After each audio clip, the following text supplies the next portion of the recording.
आप एग्ज़ाम की तैयारी कर रहे हो ताकि आपको नीट के बदौलत एक अच्छी कॉलेज मिल सके। लेकिन अगर आपकी मार्क्स ही कम आई तो फिर आप क्या कर पाओगे?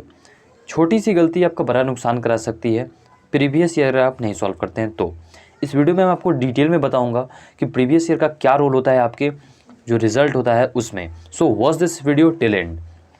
देखिए, प्रीवियस ईयर जो है वो आपको आने वाले क्वेश्चंस की आपको आइडिया दे देता है। मतलब कि जो पैटर्न है, जिस पैटर्न पे क्वेश्चंस पूछे जा रहे हैं प्रीवियस ईयर में लगातार पिछले साल पूछे जा रहे हैं, और जिस पैटर्न पे हो सकता है कि एक्सपेक्टेशन की आए क्वेश्चन, वो सारे के जो आइडिया है आपको मीन्स एक क्लक्स बोल सकते हैं उसको, जो आपको आने वाले क्वेश्चंस का प्रीवियस ईयर से मिल जाता है। और प्रीवियस ईयर कहाँ से लेना है वो आपको मैं डिस्क्रिप्शन बॉक्स में लिंक दे दिया हूँ, आप जाके वहाँ से सिंपली ले सकते हो बिना किसी झंझट के।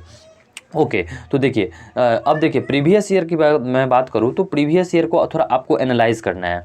जब तक आप एनालाइज नहीं करोगे, अगर सिर्फ आप एनसीईआरटी को ब्लाइंडली फॉलो करते जाओगे, आप सिर्फ एनसीईआरटी को पढ़ के और टॉप नहीं कर सकते हो या फिर अच्छे मार्क्स नहीं ला सकते हो, क्योंकि आपको क्वेश्चन का पैटर्न नहीं पता रहेगा कि किस पैटर्न पे आखिर क्वेश्चन पूछे जा रहे हैं, या फिर जो कैसे क्वेश्चंस है इसमें क्या कुछ मसाला लगाया जा रहा है। अगर आप वही मैं बात करूं कि अगर आप 2012 या फिर 2015 के क्वेश्चन उठाओ, ओके, और आप 2020 के क्वेश्चन उठाओ, तो आपको ज़मीन आसमान का अंतर बुझाएगा। ओके, पता चलेगा कि जो 2015 की क्वेश्चन थी वो आपको थोड़ा फार्मूला बेस्ड या फिर सिंपली एनसीईआरटी से तो आते ही थे, लेकिन अब जो है थोड़ा सा उसमें ट्विस्ट किया जा रहा है, क्योंकि कंपटीशन बढ़ चुका है और बच्चे जो है वो ज़्यादा पढ़ रहे हैं। तो इस वजह से आप लोग को एनालाइज करना पड़ेगा कि आखिर क्वेश्चन की मतलब कि समय की नीड क्या है। ओके, अगर आप समय के साथ नहीं चलोगे तो आप पीछे रह जाओगे।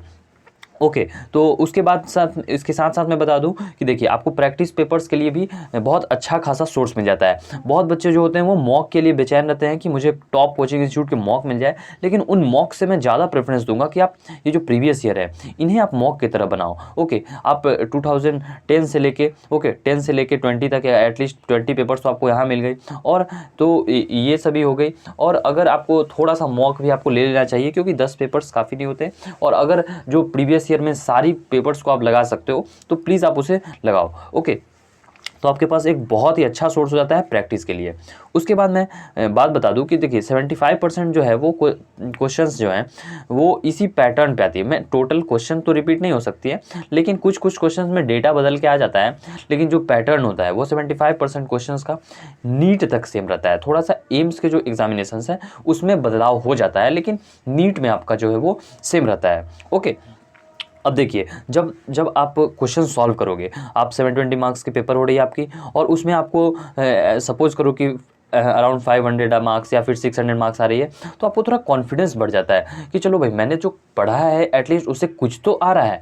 और जब आपका कॉन्फिडेंस बढ़ता है तो आप बिलीव करो या नहीं करो, आपके अंदर वो एक मैजिकल पावर आ जाती है कि आप जो आने वाली कठिनाई है तो उन्हें आप ईजिली फेस कर पाओगे और टैकल कर पाओगे। ओके, तो ये आपका कॉन्फिडेंस बिल्डअप कर देता है, जो कि आपके फाइनल एग्जामिनेशंस में भी बहुत बहुत मदद करता है। ओके, अब देखिए ये जो सॉरी यहाँ बोर्ड गलती से हो गया, यहाँ पे आपका जो रियल एग्ज़ाम है मीन्स फाइनल एग्ज़ाम होने वाला है 3 घंटे का, तो उसका आपको रियल फीलिंग देता है, यहाँ पे मिल जाती है आपको कि कैसे आपकी प्रिपरेशन करनी है। और 3 घंटे आपको लगातार बैठना है, कहीं आपको जाना नहीं है, और इस जो पेपर आप जो दे रहे हो तो उसकी आपको एनालाइज करके या फिर बढ़िया से तो आपको पता चल जाता है। अगर आप सपोज करो कि फाइनली आप डायरेक्ट सोचो कि नहीं मुझे क्या ज़रूरत है इन सब की मैं डायरेक्ट जाऊंगा और फोड़ के आऊँगा, सर ऐसा नहीं होता है, आपको मॉक देनी पड़ेगी। इसलिए तो इंस्टीट्यूट्स कोचिंग के बच्चे ज़्यादा निकाल पाते हैं,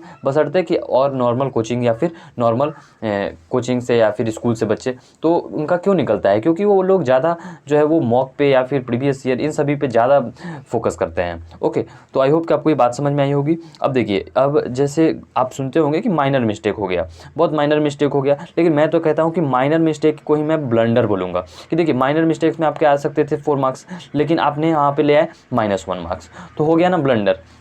कहाँ आपकी रैंक 2000 पीछे हो गई, आपकी 2000 रैंक आगे आ सकती थी, लेकिन इस 4 नंबर की वजह से आपकी रैंक पीछे हो गई। तो इसलिए मैं आपको बोलूँगा कि जब आप प्रीवियस ईयर सॉल्व करोगे तो आपको जो मिस्टेक्स हैं, ओके, आप उसको अच्छे से एनालाइज कर पाओगे और उसमें सुधार कर पाओगे। तो ये आपको एक सुधरने का अच्छा से मौका दे देता है और अपने मार्क्स को इन्हेंस करने का भी।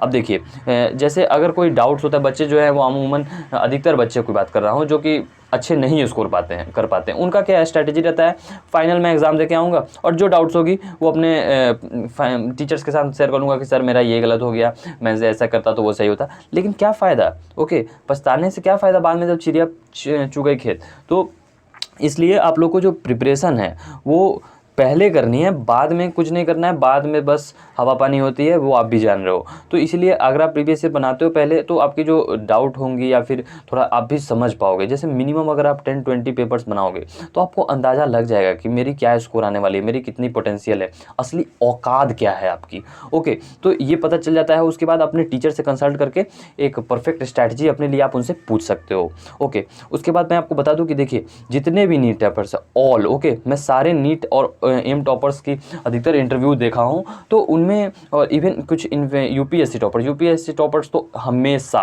उन्होंने कहा है कि आप प्रीवियस ईयर को लगाए बिना आप यूपीएससी क्रैक कर ही नहीं सकते हो, ओके। और नीट एम्स के टॉपर ने तो हमेशा ऐसा कहा है कि बिना प्रीवियस ईयर के उनका अच्छा रैंक लाना मीन्स इवन 600 प्लस भी स्कोर नहीं कर पाएंगे वो, अगर सिर्फ प्रीवियस ईयर नहीं लगाए तो इसलिए आप समझ सकते हो कि प्रीवियस ईयर की इंपॉर्टेंस क्या है।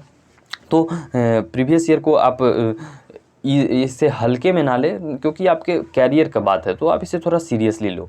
और फाइनल टच आपका प्रिपरेशन मिलता है प्रीवियस ईयर जब आप सॉल्व करते हो। अब सिलेबस तो ख़त्म हो चुकी है, लेकिन फाइनली आपको सॉल्व क्या करना है, जाके आपको सिलेबस थोड़ी वहाँ पे नोट्स निकाल के आपको पढ़ना है, आपको तो वहाँ पे 3 घंटे बैठ के पेपर देने हैं, ओके। सो यहाँ पे आपको फाइनल पेपर की फाइनल टच मिल जाती है। तो ये जो है वो समराइज़ मैंने की है, आप वीडियो को पॉज करके थोड़ा समझ सकते हो या फिर बैक जाके भी देख सकते हो। तो अगर आपको बुक्स परचेज करनी हो, then you can simply go in the description box and I have mentioned links in the description box, so you can buy it from there, okay. So please subscribe to the channel and share with your friends and give this invaluable and intent content to them, and please comment if you have any doubts. So thanks for watching, have an awesome day.